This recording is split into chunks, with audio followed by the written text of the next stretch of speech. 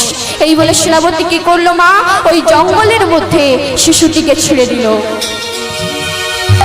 আধার জামি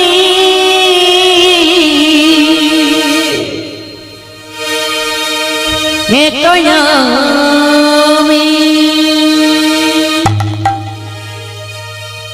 খুঁজি গো তোমার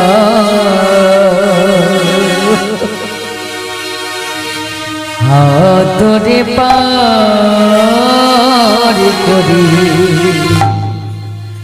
নিয় গোয়ামা উদয়া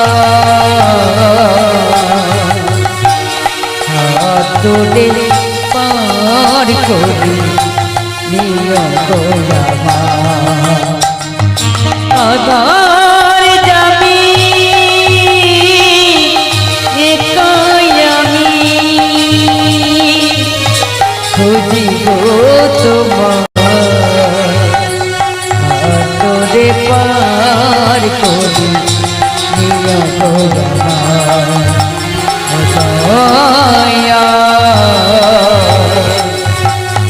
হাতরে পার করি নিয়া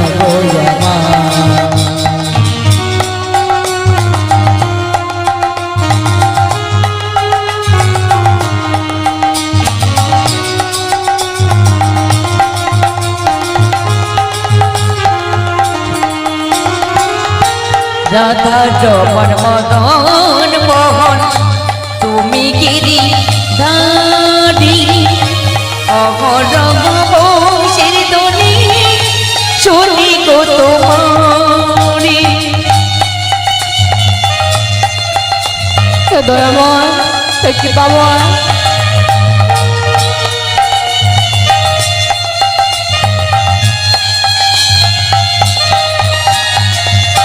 রাধা যমন মদন মোহন তুমি গিরি ধারি অগডগ বংশী ধ্বনি শুনি গো তোমারি এ জীবনে তুমি বিনে এ জীবনে তুমি বিনে তোরা বেগে তোরে পার করি নিয় গোয়ামা তোরে পার করি নিয় গোয়ামা আধার যাবি একায়ামি খুঁজি গো তোমার তোরে পার করি নিয় গোয়ামা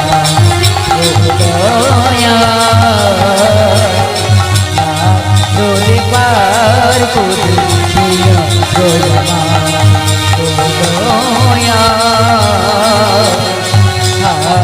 তোরে পার করি নিয় গোয়ামা ওমা ছুড়ে দিলে হবে কি, রাখে হরিত মারে কে, আর মারে হরিত রাখে কে। তাই আমার অন্তর্যামী ভগবান কি করলো না, কোল পেতে শিশুটিকে কোলে তুলে নিল।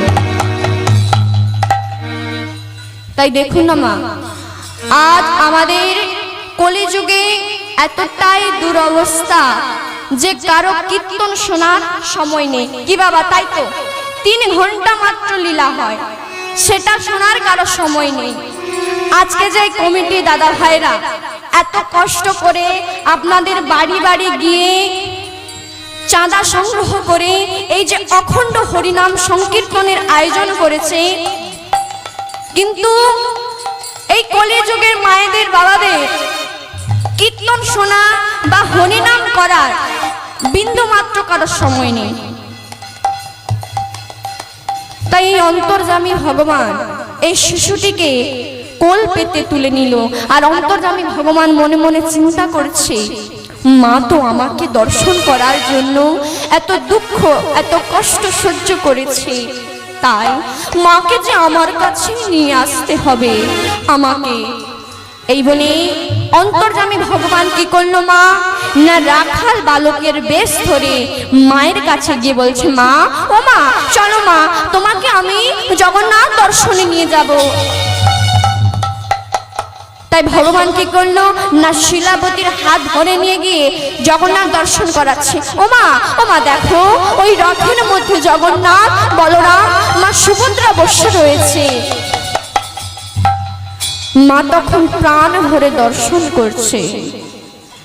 আর যেই না দর্শন হয়ে গেছে, মা তখন ছেলেকে খুঁজছে। আর অন্তর্যামী ভগবান কি করলো না মাকে জগন্নাথ দর্শন করিয়ে নিজে অন্তর্ধান হয়ে গেল। আর মা তখন ছেলেকে খুঁজছে, খোকা কোথায় গেলি রে খোকা, কোথায় গেলি, কোথায় গেলি জগন্নাথ, আরেকবার দেখা দে জগন্নাথ, আরেকবার দেখা দে। এরপর মৃত্যুর পরে শিলাবতী জগন্নাথের চরণে ঠাঁই পেয়ে গেল। আর মৃত্যুর পরে শিলাবতীর দেহটাকে আর পোড়ানো হলো না মা। ওই শিলাবতীর দেহ থেকে শিলাবতীর নদীর সৃষ্টি হয়েছে। আর এদিকে অন্তর্যামী ভগবান ওই যে শিশুটিকে কোল পেতে তুলে নিয়েছিল, ভগবান মনে মনে চিন্তা করছে, ছেলে জন্মাবার পরে মুখে কি দেয়। ও মা, সন্তান জন্মগ্রহণ করার পরে সন্তানের মুখে কি দেওয়া হয় গো? মধু। আমি তো জানতাম নিম পাতা। বেশ, তাই মধু দেওয়া হবে। তাই এই যে সন্তান, একে যদি বাজারের ভেজাল মধু দেওয়া হয়, এ তো সেই ভেজাল মধু খেয়ে আমাদের দেখাবে জাদু। তাই ওকে বাজারের ভেজাল মধু কেন দেব, ওকে আসল মধু দেব। তাই অন্তর্যামী ভগবান কি করলো মা না মধু চক্র বৃক্ষ ডালে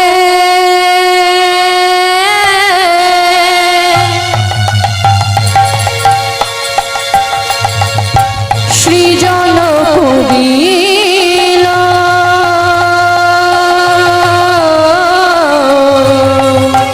মধু চক্র বৃক্ষ ডালে সৃজন করিল, মধু চক্র বৃক্ষ ডালে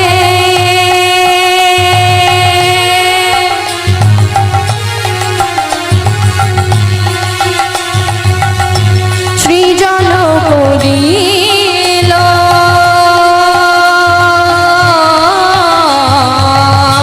মধু চক্র বৃক্ষ ডালে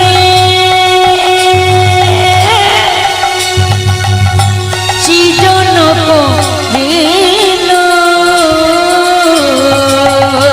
ফোটা ফোটা মধু শিশুর বদনে পড়িল, ফোটা ফোটা মধুর শিশুর বদনে পড়িল, ফোটা ফোটা মধু শিশুর বদনে পড়িল, ফোটা ফোটা মধুর শিশুর বদনে পড়িল, ফোটা ফোটা মধু শিশুর বদনে পড়িল, ফোটা ফোটা মধু পড়েছে, ফোটা ফোটা মধু ঝরে শিশুর,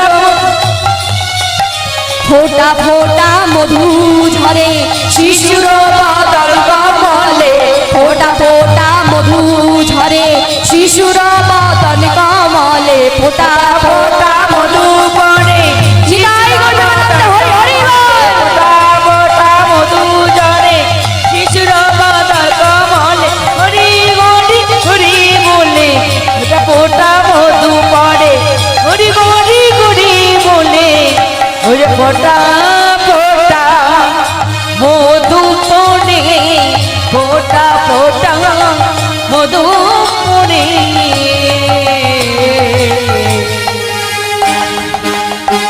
এই বলে অন্তর্যামী ভগবান আমার কি করলো মা ওই শিশুটিকে জঙ্গলে রেখে অন্তর্ধান হয়ে গেল। আর শিশুর কান্না শুনে বনের যত হিংস্র জন্তু পশু পাখি রয়েছে সবাই ছুটে আসছে শিশুটিকে গ্রাস করবে বলে। আর অন্তর্যামী ভগবান আমার কি করলো মা একজন বাঘিনী ছুটে আসছে শিশুটিকে গ্রাস করবে বলে, আর আমার অন্তর্যামী ভগবান কি করলো না ওই বাঘিনীর হিংসাত্মক মনটাকে হরণ করে বাৎসল্যের ভাবটা বাড়িয়ে দিচ্ছে। তাই কি হচ্ছে মা, নিজ স্তন হতে বাঘিনী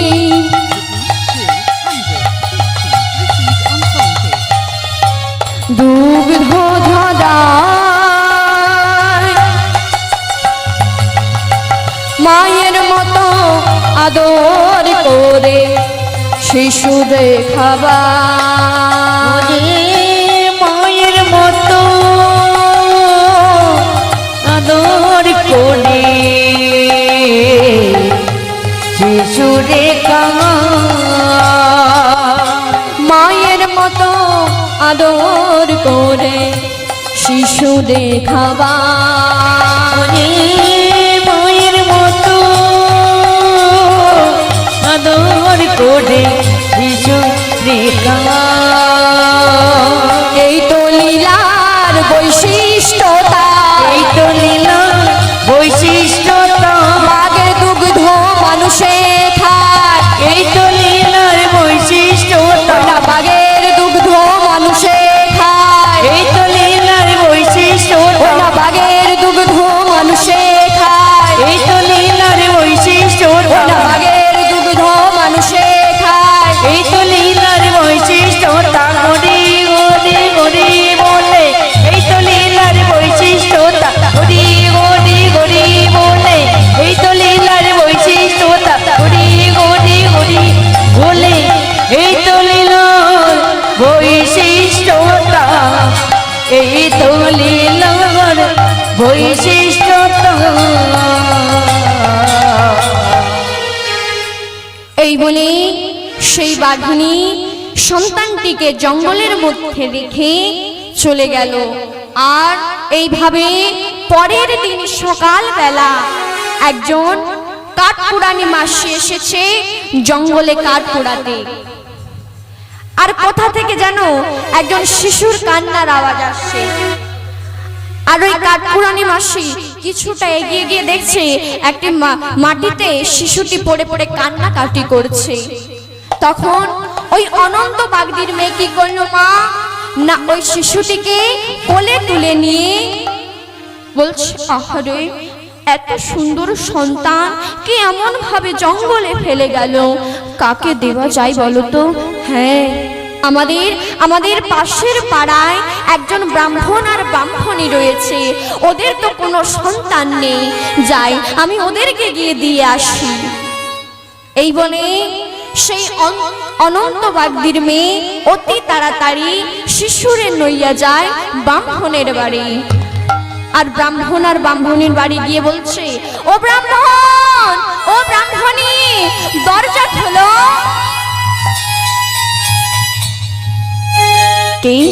কেমন করে ডাকছে, আমি দরজা খোলো।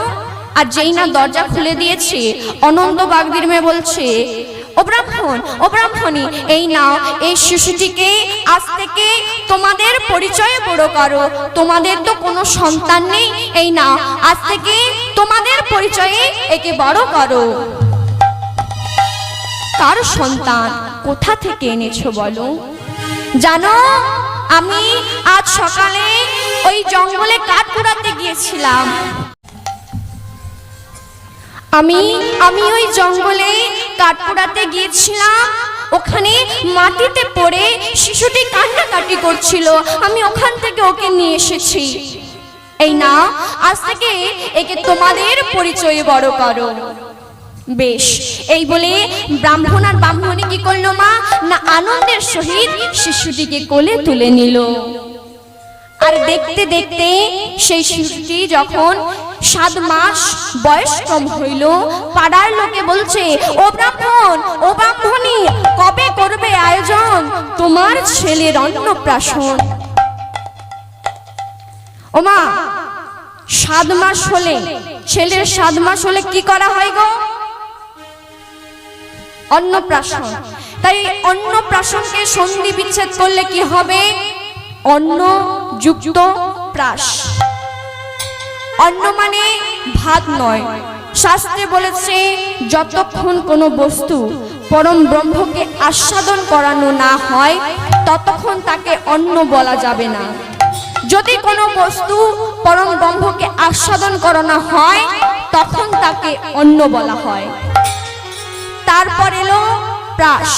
প্রাস কি না ওই পরম ব্রহ্ম আস্বাদনের পর সেই প্রসাদ যদি কোনো সাধুগুরু বৈষ্ণবকে সেবা দেওয়া হয়, সেই সাধুগুরু বৈষ্ণবের যে উচ্ছিষ্ট সেটা যদি শিশু ছেলেটির মুখে দেওয়া হয় তাকে বলে প্রাস বাবা।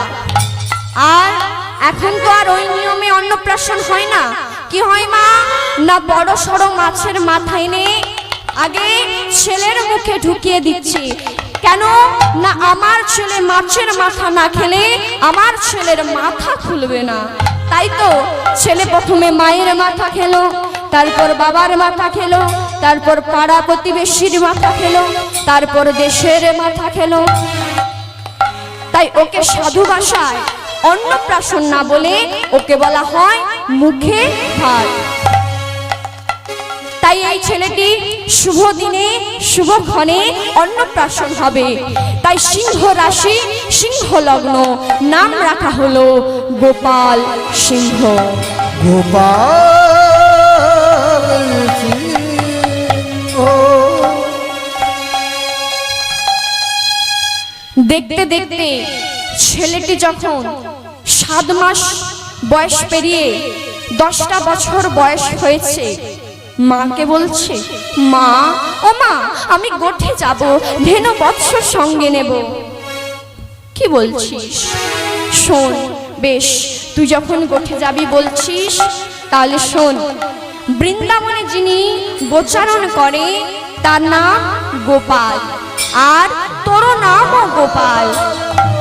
তুই যখন গোচারণে যাচ্ছিস তাহলে তুই তার নাম নিয়ে তবে তুই গোচারণে যাবি, দেখবি অকস্মাৎ কোনো বিপদ আসবে না।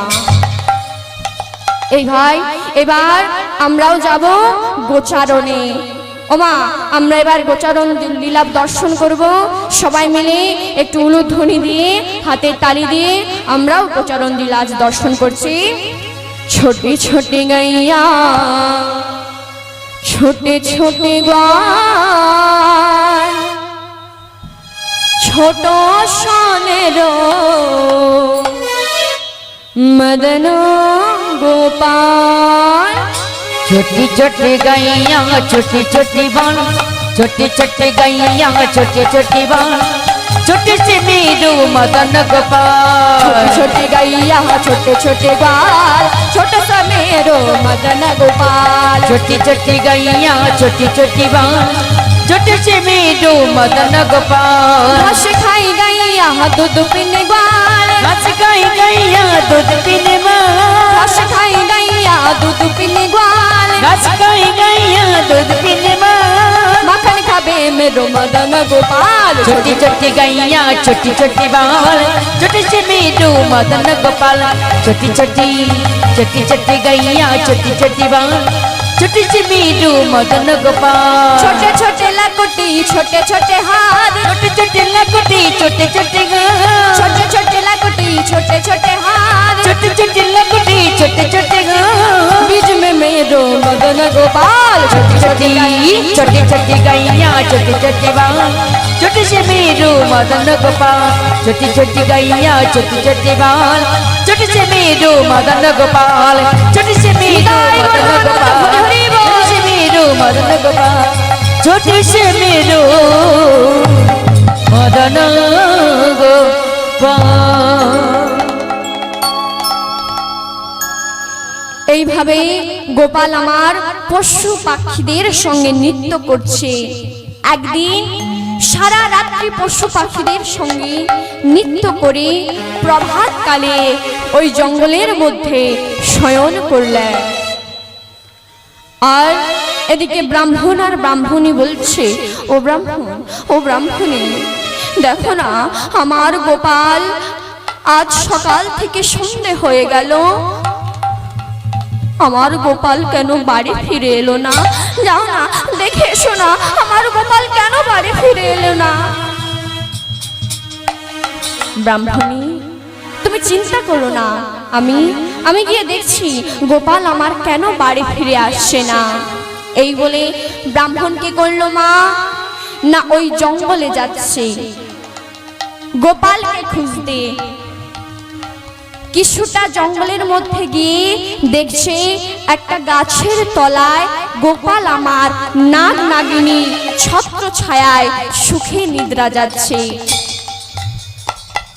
তখন ব্রাহ্মণ বলে উঠল, ওগো নাগ দেবতা, ওগো নাগ দেবী, তোমরা আমার পুত্রকে ভিক্ষা দাও। এই বলে নাগ নাগিনী চলে গেল।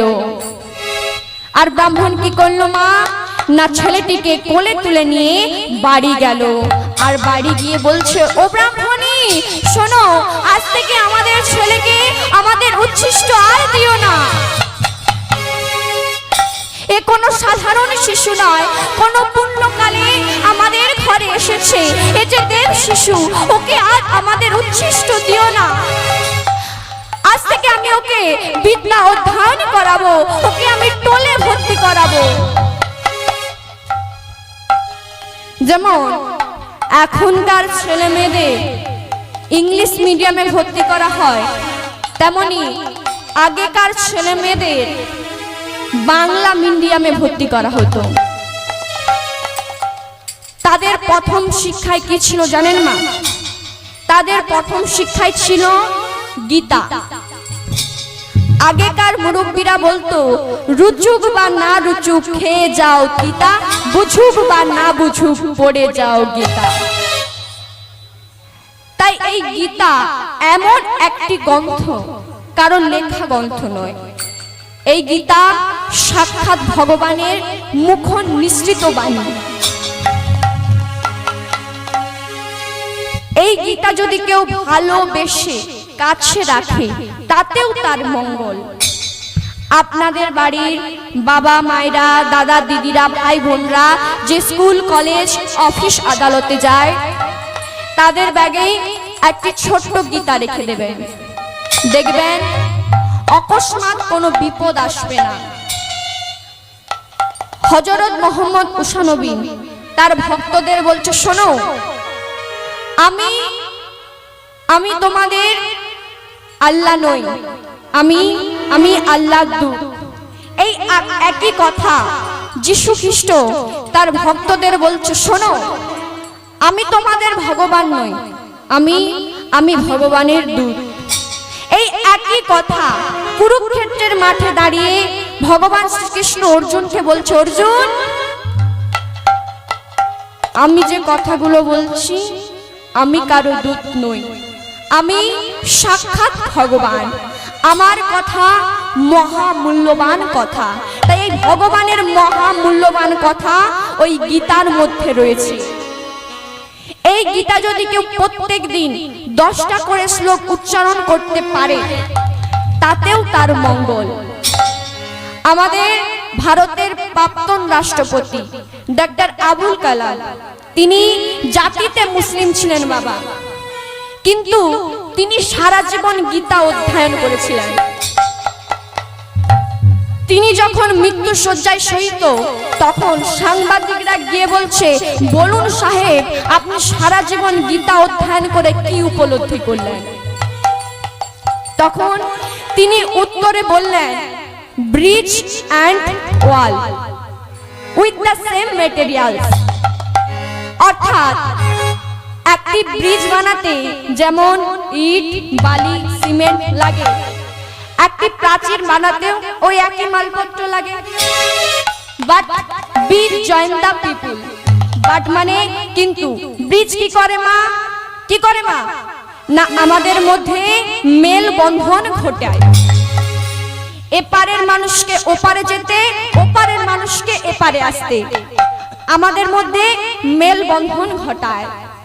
তেমনি প্রাচীর ডিভাইস দ্য পিপল। প্রাচীর কি করে মা? না আমাদের মধ্যে বিভাজনের সৃষ্টি করে, একে অপরের থেকে দূরে রাখে। তেমনি গীতা হচ্ছে সর্বধর্মের সার। এই গীতা এমন একটি গ্রন্থ যে আমাদেরকে মিলেমিশে থাকার সুশিক্ষা দেয়। তাই এই ছেলেটিকে গীতা অধ্যয়ন করানো হলো, আর তার মধ্যে রাজ লক্ষণ দেখে তাকে অস্ত্র বিদ্যাও দেওয়া হলো।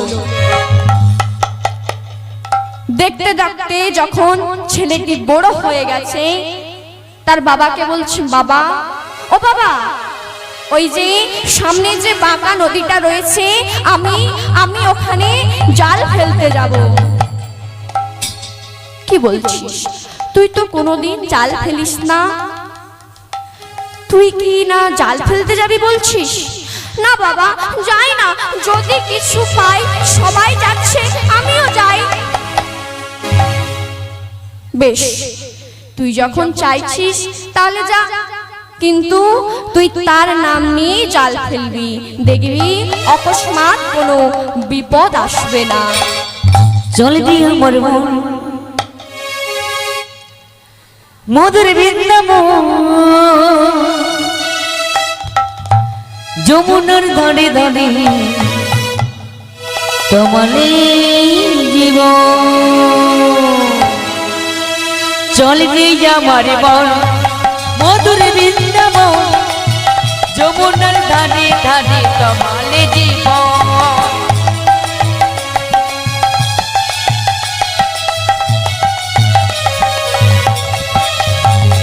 চল দিয়ে আমার মন মধুর